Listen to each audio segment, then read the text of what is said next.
ஆ, வணக்கம் சார், வணக்கம். சொல்லுங்க அபிநயா. சார், குழந்தைங்களுக்கு இந்த சீசனுக்கு இளநீர் கொடுக்கலாமா? பொண்ணுக்கு 2 வயசு ஆகுது. சரி. அந்த பொண்ணுக்கு இளநீர் இதெல்லாம் கொடுக்கலாமா? என்ன ஏஜ் ஆகுதுங்க?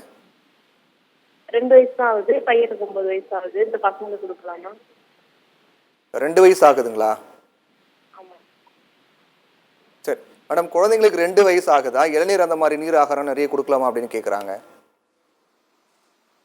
நிறைய கொடுக்கக்கூடாது. ஒரு 2 வயசு குழந்தைக்கு அவங்க கையை இப்படி வச்சா முட்டி எவ்வளோ இருக்கும் அவ்வளோதான் அவங்க வயிறு. ஸோ நிறைய இது நீங்கள் நீர் ஆகாரம் கொடுத்தா மற்ற ஆகாரம் அவங்களால சாப்பிட முடியாது. அதனால ஒரு அரை டம்ளர் இல்லை 1 டம்ளர் மேக்சிமம் அது கொடுத்தா போதும். அதுக்கு மேலே கொடுக்க வேண்டாம். பட் 2 வயசு குழந்தைக்கு தாராளமாக இளநீரோ நீர் மோரோ நொங்கோ இல்லை அந்த மாதிரி ஐட்டம் கொடுக்கலாம். ஒன்றும் ப்ராப்ளம் இல்லை. பட் நிறைய கொடுக்காதீங்க. ஓகே மேடம், அடுத்த காலர் இருக்காங்க ஈரோட்லேருந்து ஃபாத்திமா, பேசலாம். ஃபாத்திமா வணக்கம். வணக்கங்க சார். சொல்லுங்க ஃபாத்திமா. சார், எனக்கு பையனுக்கு 7 வயசு ஆகுதுங்க. இந்த வெய்ய காலம் என்னங்க சார்? 7 வயசு ஆகுதுங்களா? 7 வயசு ஆகுதுங்க. வெய்ய காலம் ஆரம்பிச்சதுல இருந்து அடிக்கடி ஹெட் பெயின் சொல்லிட்டே இருக்கான். ஓகே.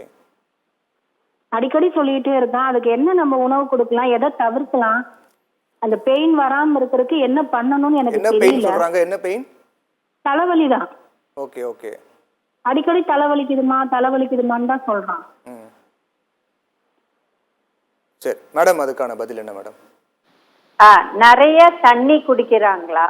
அதான் நிறையன்னா at least 3-4 glasses a day. And இந்த 11 மணிலேருந்து 3 மணிக்கு வெளியில அனுப்பக்கூடாது 7 வயசு குழந்தைய. ஏன்னா அவங்க வெயிலே சுத்தினா அண்ட் தண்ணி குடிக்காத இருந்தா தலைவலி வரும். புரியுதுங்களா? ஸோ நீர் ஆகாரம் கட்டாயம் கொடுக்கணும். இவங்க இல்லை நிறைய தண்ணி கொடுக்குறோம் அப்படின்னு சொன்னாங்கன்னா உணவுக்கு பதில் தண்ணி கொடுக்க கூடாது. தண்ணி உணவுக்கு நடுவில் ஒரு 3 to 4 கிளாஸஸ் ஒரு நாளைக்கு. மற்ற நேரத்தில் காலை உணவு, மதிய உணவு, நைட் உணவு சாப்பிடணும்.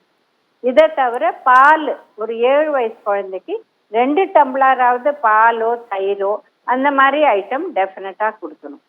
இல்லை அவங்க ஒரு ஃபுட் டைரி மெயின்டைன் பண்ணால், ஃபுட் டைரின்னா என்னென்னா காலையில் என்ன சாப்பிட்டாங்க, மத்தியானம் என்ன சாப்பிட்டாங்க, நைட் என்ன சாப்பிட்டாங்க, இதை நோட் பண்ணிட்டே என்னைக்கு தலைவலி ஜாஸ்தி ஆகுதுன்னு பார்த்தா அப்போ கூட நம்மளுக்கு ஒரு ஐடியா கிடைக்கும்.